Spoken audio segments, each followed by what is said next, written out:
आपको मातृभूमि से प्यार है, आप देशभक्ति की बात करेंगे। अरे 1 रुपए में तो एक आम नहीं मिलता। आपने 1 रुपए में अडानी को 1050 एकड़ जमीन और 10 लाख आम और लीची के पेड़ दे दिए। ये मातृभूमि की वंदना। बच्चों शांत हो जाओ, बच्चों शांत, बच्चों हल्ला मत करो, शांत हो जाओ। आरएसएस के 4 लोगों का नाम बताओ जो वंदे मातरम नारा लगा के जेल गए, उनका नाम बताओ। आप नहीं बता सकते क्योंकि आजादी के आंदोलन में आपका कोई इतिहास नहीं। आपने 52 साल तक हिंदुस्तान का तिरंगा झंडा आरएसएस के मुख्यालय पे नहीं फहराया सर। आप इस देश का सिर्फ माहौल बिगाड़ना चाहते हैं।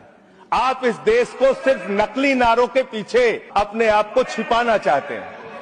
पहले ये तय करो कि वफादार कौन है।